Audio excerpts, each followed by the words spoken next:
harus lihat yang salah yang di sini. Boleh bercerita, jangan sampai ada bully di sekolah, jangan sampai ada adik yang usia rokok sudah harus merokok. Nah, katakan tidak untuk semua yang tidak bagus. Kita akan banyak kalau ada adik mengikuti saran-saran kakak semua. Ya kita sudah. Oke. Sekarang kita mulai saja. Kita awali dari yang rokok. Dari mana dulu? Dari mana? Ayo, jadi kita anak dulu. Dari baca anak dulu ya. Yang punya pantun kemarin mana coba? Orang aku. Ayo. Silakan Kak Ika. Oh, namanya Kak Ika. Hati-hati berpantun, ada raja pantun juga di sini guys ya. Dan Pak Kadis Pora itu rajanya pantun ya. Jadi hati-hati. Ada pantun. Silakan Kak Ines. Oke, selamat pagi semuanya. Gimana kabarnya pagi ini? Sehat? Alhamdulillah. Semoga kita semua selalu dilindungi dan diberkahi Allah Tuhan. Nah teman-teman, gimana nih kabarnya anak-anak Nusa Tenggara Barat? Baik. Oke, izin ayah, bunda, perkenalkan nama saya Lali Ines Ramadhani Dinata dan akrab disapa dengan panggilan Ines. Saat ini saya sedang menempuh pendidikan kelas 11 di Madrasah Aliyah Negeri 2 Mataram. Dan juga saya aktif sebagai anggota dari Polres Nusa Tenggara Barat dan Dewan Anak Kota Mataram. Nah, teman-teman, hari ini saya bakalan sedikit sharing session tentang apa sih itu perkawinan usia anak. Ada yang tahu nggak apa itu perkawinan usia anak? Ayo, ada yang tahu nggak? Ada yang tahu nggak? Ada yang tahu nggak? Perkawinan usia anak itu apa sih? Ada yang tahu nggak? Kalau belum pada tahu, mungkin kita bahas ya. Penasaran nggak? Penasaran ya pastinya. Sebelum itu teman-teman, yuk coba kita bayangkan. Kalau misalnya nih, kita lagi asik-asik belajar, tapi tiba-tiba kita disuruh nikah sama orang tua kita.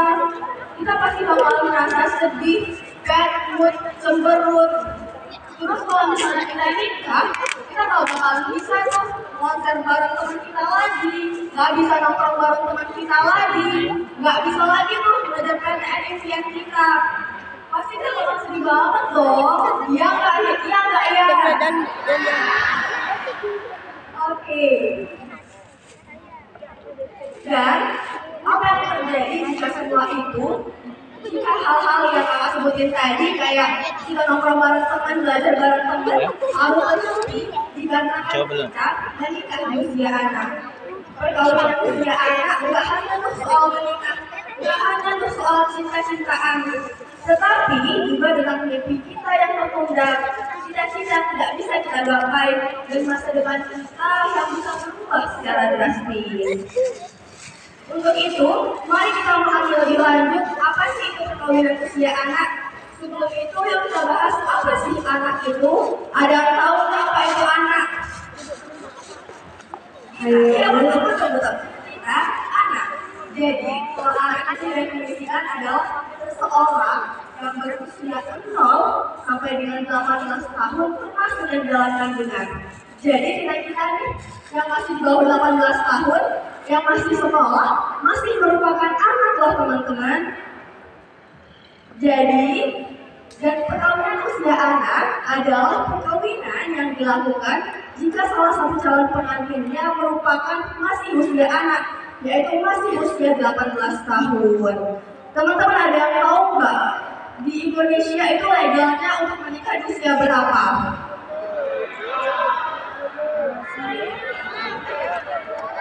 25,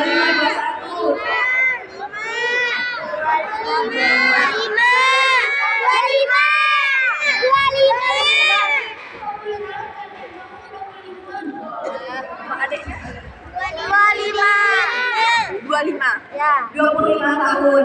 Semua jawabannya nggak ada yang salah, memang betul bahwa 21, 25 merupakan angka yang dianjurkan teman-teman. Tapi kalau yang dilegalkan, yang boleh secara hukum itu 19 tahun, baik bagi laki-laki maupun perempuan. Jadi kita nih yang belum usianya 19 tahun, yang masih 18, yang masih 15, yang masih 10 tahun, gak boleh ya nikah. Jangan ya nikah.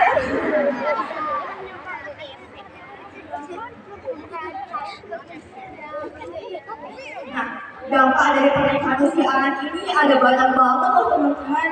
Kalau dari dampak pendidikannya, kalau kita menikah, tentu saja sekolah kita bakalan terhambat tuh.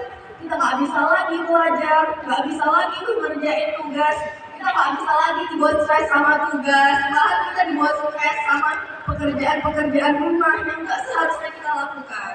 Lebih baik mana stres karena ujian atau stres karena mikirin pasangan? Iya.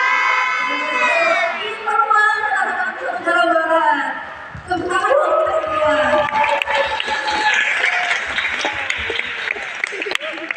Selain itu, ada teman-teman dampak dari segi kesehatannya.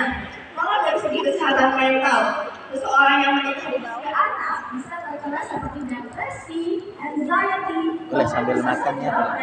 Boleh sambil bunuh diri. Kalau dari segi fisik, kalau seseorang terutama wanita yang mengandung anak dan mengandung anak dan dia usia anak, dia beresiko kalau anaknya mengalami saat dia melahirkan bisa saja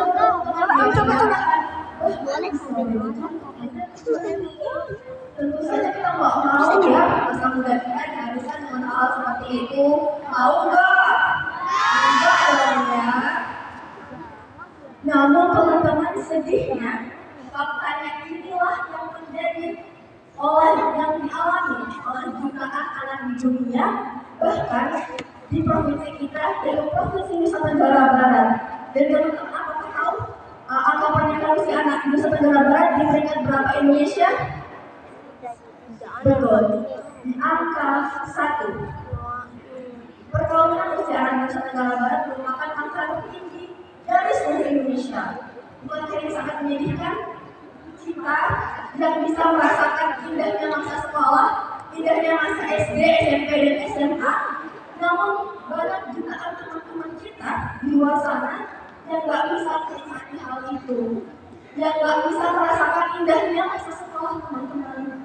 Jadi kita jangan sampai untuk melakukan atau berpikir sekalipun untuk berniat melakukan pernikahan di usia anak. Lalu apa ya yang bisa kita lakukan sebagai anak? Nah, sebenarnya banyak banget yang bisa kita lakukan sebagai anak.